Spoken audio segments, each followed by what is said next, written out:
and I just make the most of it. Like, I just know how to have fun on a budget.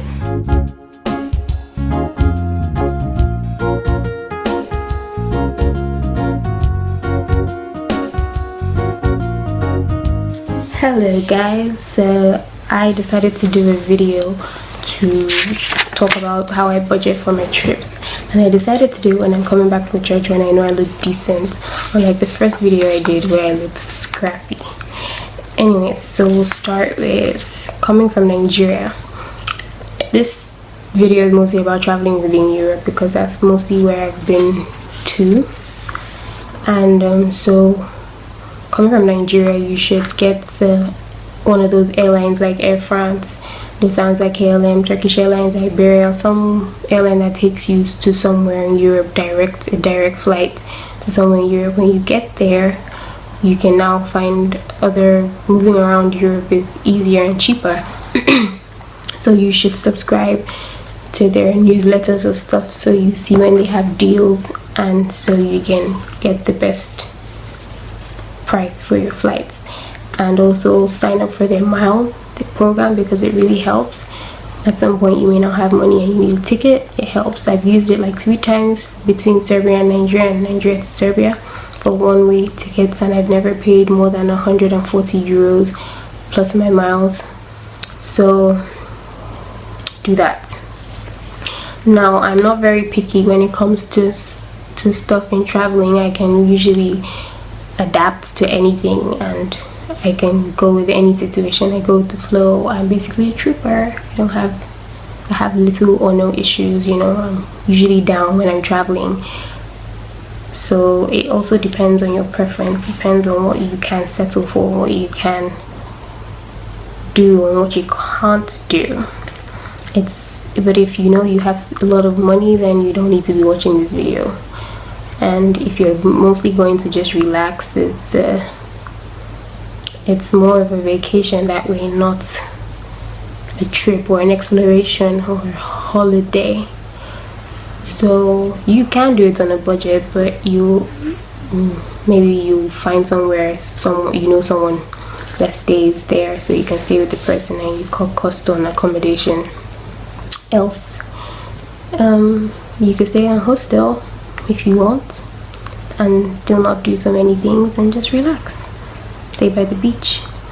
And if I'm going to some island or some small city, I usually stay at most 3 days. I can stay up to 5 days in a place, but I usually don't like to stay more than 5 days because I usually cannot afford it, especially because I was a student, and sometimes I just stay a day or a couple of hours. So it all depends. Sometimes I just go somewhere just to see what it's like for now, and then maybe I'll come back and stay longer later. So when you get there, you have to compare with trains, buses and flights within Europe. Buses are usually the cheapest. They can be really cheap. They're also usually longer, but they're very comfortable because they have Wi-Fi, it's well air conditioned, and they usually have sockets you can plug your phone and stuff in, so you could try buses. But sometimes when you see a bus that can be 18 hours and it costs 120 euros, sometimes you may see a flight that's 3 hours that costs 150 euros. Obviously you're going to take the flight, right? The 30 euros difference is worth it. And then trains, I found, are actually not so cheap, not as cheap as you would expect, and sometimes they can be as long as going by bus, so you may still want to take a bus. And sometimes flights are cheaper, low-cost airlines are cheaper than trains, especially if you're not taking so much luggage, so you just have like a backpack or something small that you don't have to check in or pay for on those low-cost airlines, because that's how they make their money. So just make sure you really check, be patient. I use Kayak to check flights a lot, and yeah, you can check the low-cost airlines themselves, Wizz Air, Ryanair, the works. Just check everything. And then when you get to where you're going to, try not to use a taxi to where you're staying. Try to use public transport. They usually have shuttle buses or trains from the airport, and wherever you're staying usually gives you a description on how to get to them. So don't be lazy. you can use public transport. Unless you have lots of luggage, then you can use a taxi, but I think you can easily get to where you're going to with public transport. And when you get there, moving within the place, you can get day passes or week passes, depends on how long you're staying. And sometimes one ticket lasts for 90 minutes, so you should be fine.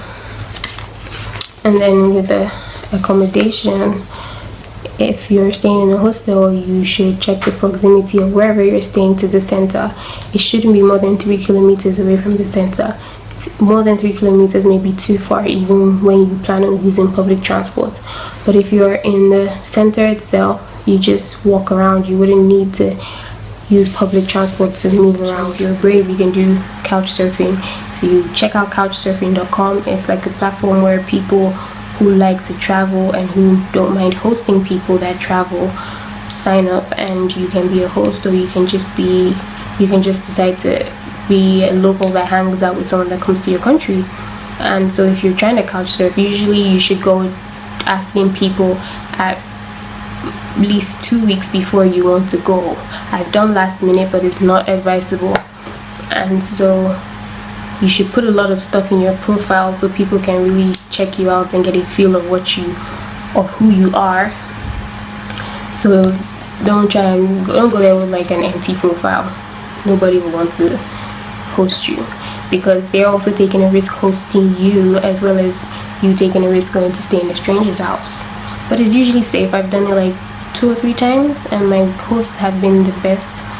Not all the time I stayed with the person. Sometimes I just hung out with the person, and you get to meet them, talk to them, find out the issues they have with their countries or school or life or work, how people generally are, their women, their men, just have real life conversations with these locals like you would with your friend back home. And you just get to see how very similar most of us are. No matter our culture or whatever, we basically are similar all around the world. So yeah, couchsurfing is really good for that, because it gives you more of a learning experience when you travel, because you don't just keep to yourself and do touristy things. You get to mix and blend with the locals, and they take you to places they go to on a daily, because they've lived there all their lives, and so that's really good. Or you can meet people on free tours. I usually don't pay for tours. I feel it's a waste of money. The only place I ever paid for a tour was in Monaco, because it was very expensive and I really didn't know how to get around the place. So the hop on and hop off tour was my best way of getting around the place. And yeah, so also when you're traveling, just go with your instincts. Even with picking someone to couch surf with, if you feel off, don't do it. If you feel at peace, then it's fine. I also don't try to deliberately get myself into situations where questionable situations, but then sometimes you can't avoid it. They just come whether you put yourself in it or not. But then most times you can avoid it, and just at that point you just have to trust your instincts and just be observant of your surrounding. Be cautious. Just if you see anything fishy, just be prepared. But I've never really come across any difficult or weird, awkward situations that I've never been able to handle. So yeah, you can stay in hostels. People are usually scared of that because of the movie Hostel and because of Taken. I have not been taken. I'm here to testify to that. But yeah, it's really not that bad. They're usually clean. They're like budget hotels, and the only thing is that you have to share a room and maybe share a bathroom, but they're usually clean. They have people who clean them, and they're neat, and it's really not a big deal. If you have valuables, maybe sleep with them under your head or lock them in your suitcase. But some places give you lockers, so that's fine. Airbnb apartments. Airbnb is best if you're going in a group.